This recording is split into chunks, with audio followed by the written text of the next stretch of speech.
It is my honor to welcome distinguished participants to this conference on Ahmad Massoud and the future of Afghanistan. Thank you to the conference participants of Gonville and King's College, Cambridge. On behalf of the organizers of the conference and on behalf of the Massoud Foundation, I would like to thank you for your commitment and your support during this very difficult time for Afghanistan. 3 years ago, my colleagues and I spoke about the importance of holding a conference on the life and legacy of Ahmad Massoud at Cambridge. Since then, many have contributed to making this a reality, and I would like to sincerely express my gratitude to them. We have invited leading academics, journalists, politicians, and former military personnel who have devoted their work to Afghanistan, and we are grateful for their involvement. Today, I would like to reflect on the past to help us situate the current crisis that continues to unfold in Afghanistan. My hope is that some of the lessons of history can help us formulate a better and clearer vision for a peaceful future. If we take the emergence of modern Afghanistan as a starting point, what comes to light is a process of state formation that proved to be costly. As a buffer state between British India and Tsarist Russia, Afghanistan became important for imperial interests. This model of nation formation dictated a highly centralized political and administrative system.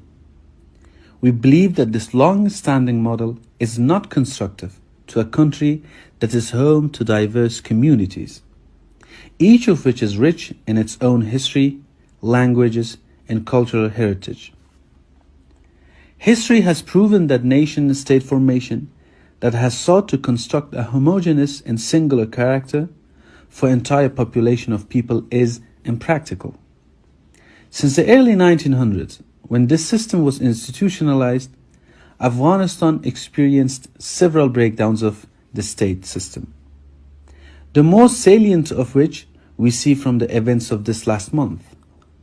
These breakdowns come at a great cost to the people of the country. A realistic and pragmatic approach is necessary, and we believe that the decentralized political and administrative system is the best way forward. Based on this model, local communities will have the power to elect their local leaders and hold them accountable.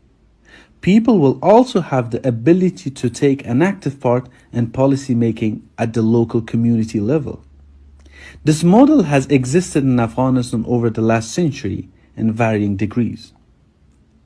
My father, the late Commander Ahmad Massoud, also pushed for this alternative vision to ensure social justice, dignity, and recognition for all, and stand against any colonial, neo-colonial, or pretensions in the garb of extremist groups such as the Taliban. Since taking over Kabul on the 15th of August, the Taliban, through acts of terror and destruction, are once again engaged in ongoing atrocities against different communities.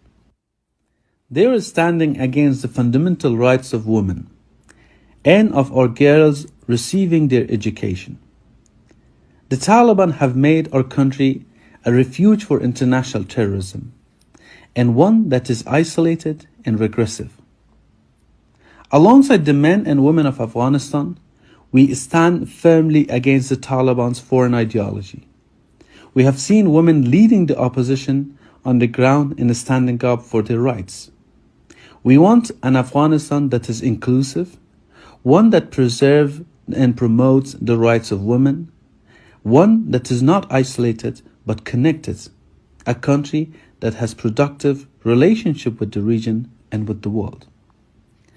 We have formed the National Resistance Front to continue the path of our forefathers and realize the aspiration of the people of Afghanistan. The goal of our resistance is the liberation of our land and the preservation of our rights and safeguarding our heritage and culture. Honoring the legacy and lessons of my father, There is indeed no cause more noble than fighting for justice, for truth, for freedom. Freedom from oppression and freedom from those who impose their rule and occupy our land. Through the series of conferences inaugurated today on the life and legacy of Ahmad Massoud, we can be better informed in ways we can formulate a vision for an alternative future, where the will of the people will serve as its foundation. Let us use our time today to discuss and plan the important work for tomorrow and every day after, until we arrive at our ultimate goal, which is a free and prosperous Afghanistan. Thank you.